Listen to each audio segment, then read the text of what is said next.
everyone, welcome back to my YouTube channel. Today my friend is here, you can see his hand. Hello. And today we are going to read a story called Farirer Tales. Yeah, it's actually Cinderella, Sleeping Beauty and Rapunzel. Yeah, good job. So this is them being independent, like in the modern days. So let's start.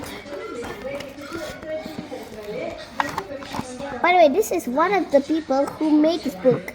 Emma Dodd. Yes.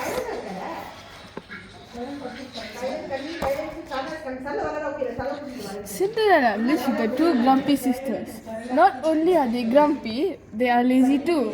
Cinderella spends all of her time clearing up after her sisters, cooking for them, and washing and ironing their clothes. No matter how hard she works, nothing is ever good enough. To make matters worse, Cinderella's feet ache. She's on them all day, and with her toes crammed into uncomfortable, worn-out shoes, she can think about a little else. All day long, Cinderella dreams about comfortable shoes, but these are not any old shoes. They are the most stylish, most comfortable sports shoes ever worn. Every evening, when all the housework is finished, Cinderella works quietly in her room, drawing page after page of beautiful sport shoes. The grumpy sisters do not notice. They are too busy complaining on trying to impress the handsome prince. Then one day an invitation to the royal ball arrives. The sisters are very excited, but none more so than Cinderella. Could this be her ticket out of here? Cinderella looks down at her sore feet. How can I possibly dance in shoes like this? She sighs, looking longingly at the shoe designs on her table. Suddenly, Cinderella's fairy godmother appears. You shall go to the ball, Cinderella, she says. But you don't need to marry a prince to get away from all this. You have everything you need for success and happiness right inside you. Now you come to mention it, says Cinderella. I have always wanted to design sport shoes. With a wave of her magic wand, the fairy godmother changes a pumpkin into a sewing machine, and the dishcloths into rolls of soft leather, and a wooden spoon into a pair of sharp scissors. Yeah. Cinderella and her fairy godmother began work on one of Cinderella's designs, and in no time they have made one of the most fabulous pairs of sport shoes imaginable. Later that evening, Cinderella arrives at the ball, proudly wearing her new shoes. They are admired by everyone. They are so springy, so bouncy, so stylish, and so comfortable that she flies around the dance floor. When the manager of the Enchanted Forest Football Club sees her light-footed moves, he asks to make her football boots for his whole team. The boots work magic, and the team wins every match of the season. Cinderella decides to open shops selling her footwear in every town and calls her shops Glass Slipper Spots. She becomes world famous. Everyone wants a pair of her amazing shoes. But now we are going to change the story to Sleeping Beauty, which is Cinderella's friend. Meanwhile, the prince, who did not meet anyone he wanted to marry at the ball, rides off in search of a bride, aka Sleeping Beauty.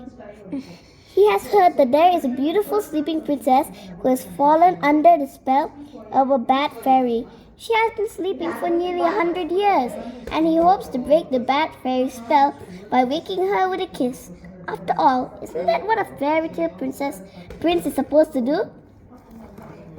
Sleeping Beauty's garden is overgrown because whilst she was sleeping, there was nobody to mow the lawn or prune the hedges. After fighting his way through the tangled bushes, Prince finally arrives at the front door and rings the bell. Ring, ring, ring! Sleeping Beauty wakes up from a deep sleep, puts on her slippers and dressing gown and goes to see what's all the noise about. Which is all the ringing you can see. But what is this she finds? There on the doormat lies an enormous pile of letters. 100 years is a long time. An awful lot of post has arrived. Yes, you could see that there's 1,000 letters.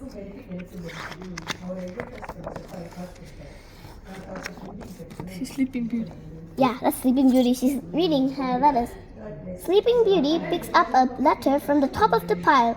To her surprise, it is from her bank. All the pocket money she put in the bank on her 18th birthday had been growing while she slept, just like the pile of letters. And she now has enough money saved up to do whatever she wants. She's rich. Yep, ring ring. The door is still ringing. Sleeping Beauty has forgotten all about the ringing at the door. She opens it to find a man standing there. I am Prince Charming, he says. I've come to wake you with a kiss and to take you for my bride. Thank you, says Sleeping Beauty, but I don't need a kiss because all of your noisy ringing has already woken me up. And I'm certainly not going to marry you, we've only just met. Yes, Perhaps yeah. you could join me for True. a cup of tea instead. All that sleeping has made me very thirsty. The Prince and Sleeping Beauty both enjoy a cup of tea while she opens the rest of her post. That probably is taking another 100 years.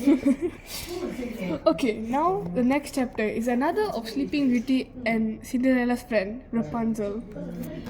One of the letters is from her friend Rapunzel, who is trapped in a tower, held prisoner there by a wicked witch.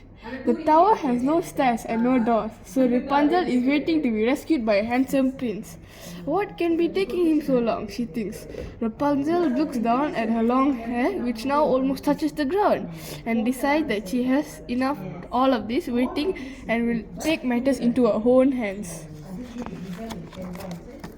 Taking out a pair of sewing scissors, Rapunzel cuts off all of her hair. Long, long, long hair. Oh my god. Ties it firmly to the window frame and uses it as a rope to lower herself out of the window. That's how Quite long smart. her hair is. Yeah. Free at last, Rapunzel visits the wicked witch to give her a piece of her mind and decides to make her an offer. She hated her. Yeah. I would like to buy the tower, please, says Rapunzel. The wicked witch thought, it has grown tired of casting spells. There's no fun in it. Young women are becoming too clever these days. Perhaps it would be better to sell the tower to Rapunzel, she thinks. After all, isn't it much good to anyone? It doesn't have a staircase or even a door. Yes, it's the worst tower on earth. Practically useless. Yeah.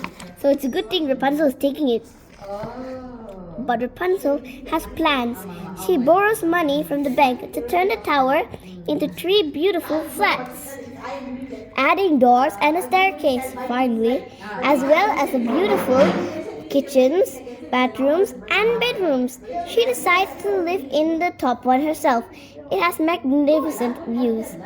Rapunzel invites her friends Cinderella and Sleeping Beauty, which we just told their stories, to live in the other 2 flats, and in return they give her money every month, which helps her to repay the money she has borrowed.